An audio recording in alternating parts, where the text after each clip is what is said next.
तर शिवसेनेबाबत प्रकाश आंबेडकर यांनी मोठा दावा केलेला आहे। शिवसेनेचं चिन्ह गोठवलं जाऊ शकतं असं प्रकाश आंबेडकर यांनी मोठं विधान केलेलं आहे। त्याचा राजकीय फायदा हा भाजपलाच होईल असं सुद्धा प्रकाश आंबेडकर यांनी म्हटलंय। आमदार खासदार हे दोन्ही शिवसेनेकडून त्या पक्षाला सोडून जातील असाही दावा त्यांनी केला। आपल्यासोबत ठाकरे गटाच्या उपनेत्या सुषमा अंधारे जी जोडलेले। सुषमाताई, आज युक्तिवाद पार पडलेला आहे, तुमचं याबाबत विश्लेषण काय वाटतंय? आम्ही आमच्याकडून जे सत्य आहे ते मांडलेलं आहे।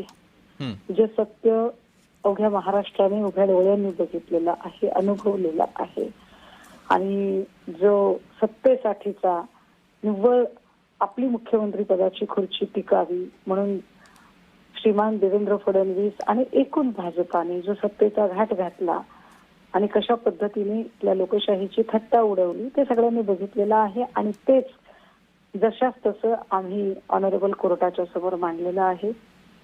बघूया कोर्ट काय ठरवते। जी, मात्र सुषमाताई, काही वेळापूर्वी प्रकाश आंबेडकर यांचीही प्रतिक्रिया समोर आली आहे की हे चिन्ह बहुतेक गोठवलं जाईल आणि याचा फायदा भाजपलाच होईल। तुम्हाला असंच वाटतंय?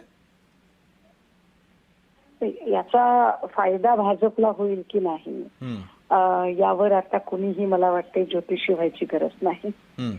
आता एक कोर्ट प्रोसेस आहे आणि आम्ही आमच्या युक्तिवादामध्ये स्पष्टपणे म्हटलंय की एक तर आम्हाला ते चिन्ह मिळावं, अन्यथा हे चिन्ह गोठवलं जावं।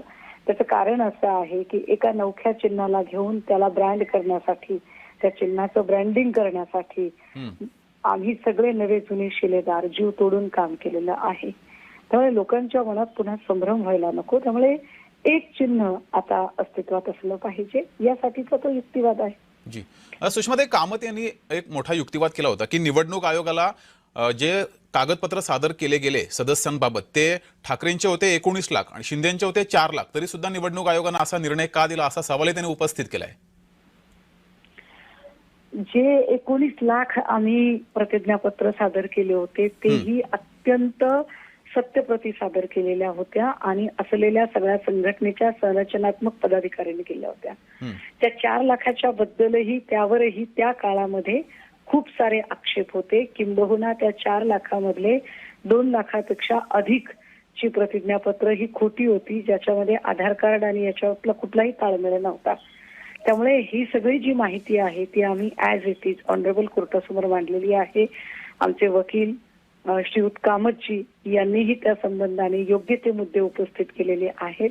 त्यामुळे निश्चितपणे एवढं सगळं संख्याबळ असतानाही निवडणूक आयोगाने जो पक्षपातीपणा दाखवला किंवा विधानसभा अध्यक्ष राहुल नार्वेकरांनी जो पक्षपातीपणा केला, हा सगळा पक्षपातीपणा मला वाटतंय माननीय न्यायालयाच्या समोर आज उघड झालेला आहे। जी, सुषमाताई, धन्यवाद दिलेल्या या प्रतिक्रियेबद्दल।